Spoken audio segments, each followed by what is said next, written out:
Perang Troya dalam mitologi Yunani.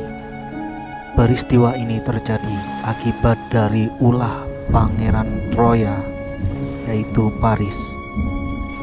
Paris menculik Helena dari suaminya Menelaus, yang mengakibatkan perang kurang lebih 10 tahun lamanya.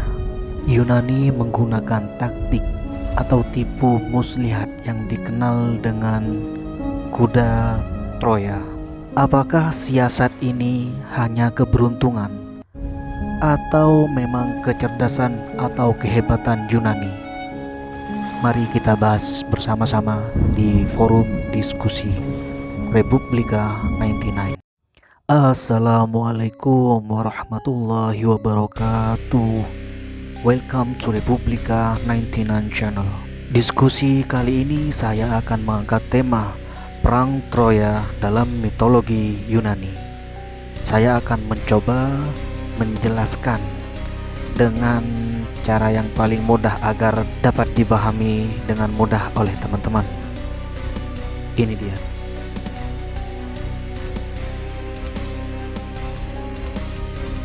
Perang Troya dalam mitologi Yunani.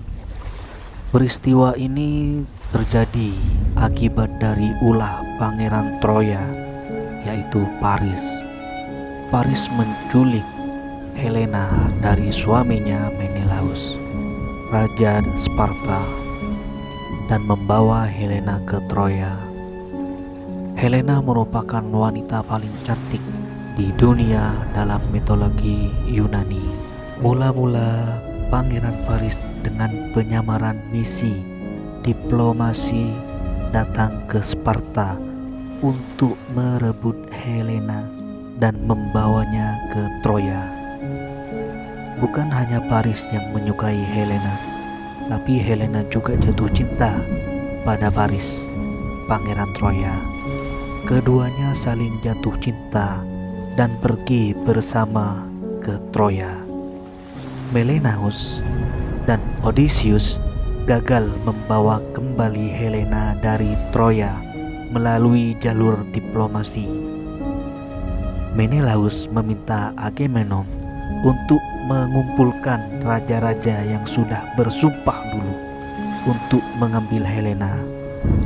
Agamemnon, raja Mykenea, saudara Menelaus, memimpin pasukan Achaea Yunani ke Troya dan mengepung kota Troya selama kurang lebih 10 tahun lamanya.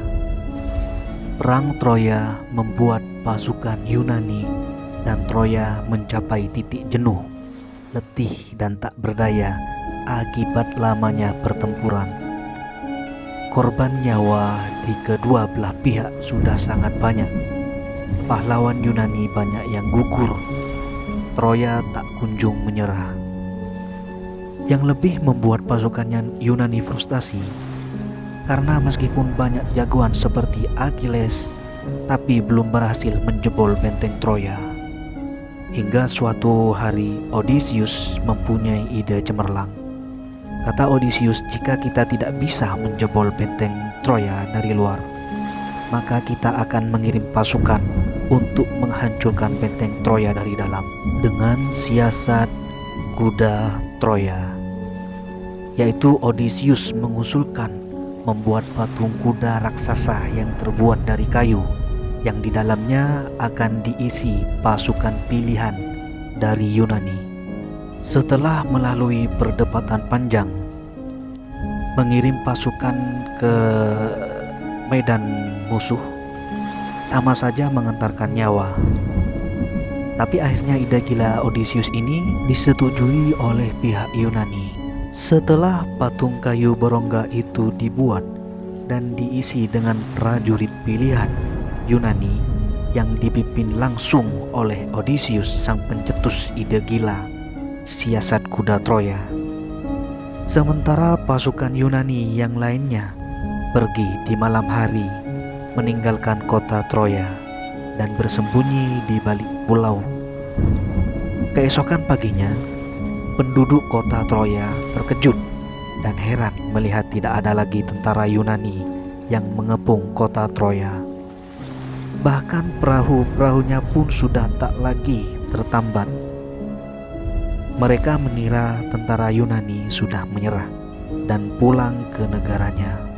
Yang mereka lihat hanyalah warga yang bernama Sinon yang ditinggal seorang diri bersama patung kuda raksasa. Nah, disinilah kecerdasan orang Yunani. Meninggalkan Sinon, warga Yunani yang fasih berbicara, yang nantinya akan membuat siasat kuda Troya berjalan dengan sempurna. Ketika saya berdiskusi dengan teman-teman saya, banyak yang mengatakan bahwa siasat kuda Troya hanyalah keberuntungan. Kata mereka, mengirim pasukan ke medan musuh sama saja mengantarkan nyawa. Tapi saya dan beberapa teman saya berpendapat bahwa ini strategi cerdas, hebat dan luar biasa. Kenapa saya berpendapat seperti itu dan teman-teman yang lain? Saya mengatakan seperti itu karena Yunani meninggalkan Sinon, warga Yunani yang fasih berbicara yang akan mengelabui Troya. Menurut kami, jika mereka tidak meninggalkan Sinon, orang yang fasih berbicara ini baru bisa disebut keberuntungan. Bisa saja orang Troya membakar patung kuda raksasa ini. Tapi berkat tipu muslihat Sinon, kuda raksasa ini tidak dibakar oleh penduduk kota Troya. Orang-orang Troya bertanya kepada Sinon tentang patung kuda raksasa tersebut. Lalu kemudian Sinon membuat karangan cerita tentang patung kuda raksasa, bahwa atas petunjuk ahli nujum, dirinya adalah calon korban bagi Athena yang marah karena palladium yang dicuri. Kemarahan yang hanya bisa ditawar dengan darah. Menurut Sinon, dialah yang akan dikorbankan. Tetapi Sinon melarikan diri pada malam hari dan tak ingin lagi menjadi warga Yunani. Dengan tipu dayanya, Sinon berkisah bahwa kuda kayu raksasa tersebut merupakan persembahan pada Dewi Athena yang hendak dibakar oleh Yunani, dan apabila dihancurkan oleh pihak Troya, maka kemarahan Dewi Athena akan beralih kepada Troya.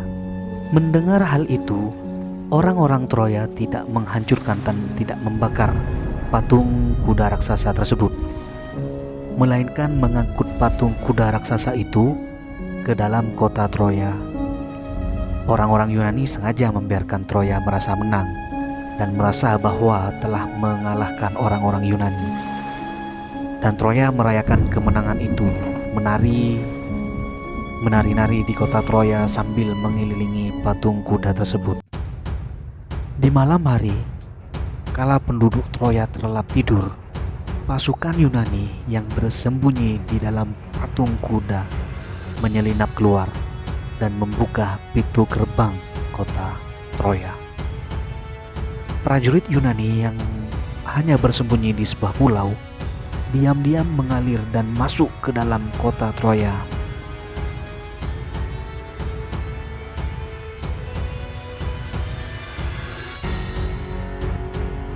Mereka mulai memantik kebakaran di seluruh kota Troya.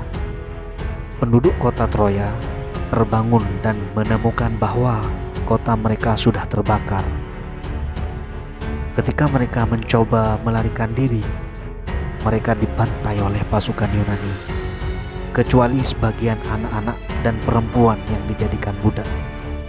Raja Priam dan sebagian besar kepala suku Troya tewas.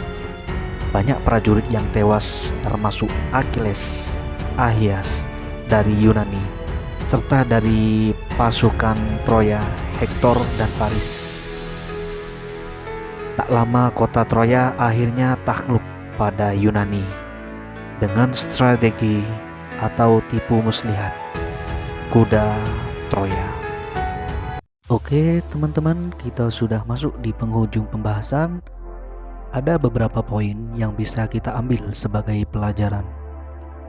Di dalam peperangan tidak hanya menggunakan otot saja, melainkan harus memainkan otak juga. Kita mengutip sedikit kata-kata Kaisar Hirohito. Kaisar Hirohito merupakan Kaisar Jepang. Kata beliau, di dalam peperangan boleh kuat di dalam senjata dan strategi, tapi itu belum cukup. Harus ada ilmu pengetahuan. Tanpa ilmu pengetahuan, kita tidak akan bisa mengimbangi musuh. Nah, Yunani ini tahu jalan pikiran Troya, sehingga mereka kalah dengan tipu muslihat kuda Troya. Yang nomor 2, benteng Troya ini sebelumnya belum pernah jebol pertahanannya. Benteng ini jebol karena percaya kepada Sinon, penduduk Yunani yang fasih berbicara dan membuat karangan cerita. Troya percaya akan hal itu. Yang nomor 3, jangan pernah percaya omongan orang. Oke?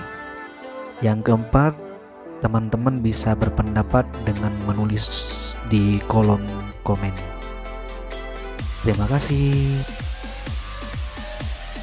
Oke teman-teman, mungkin sampai di sini dulu pembahasan kali ini. Apabila ada kata-kata yang kurang berkenan di hati teman-teman, saya minta maaf yang sebesar-besarnya. Sampai jumpa di pembahasan selanjutnya. Dari kami Republik 99 Channel. Wassalamualaikum warahmatullahi wabarakatuh.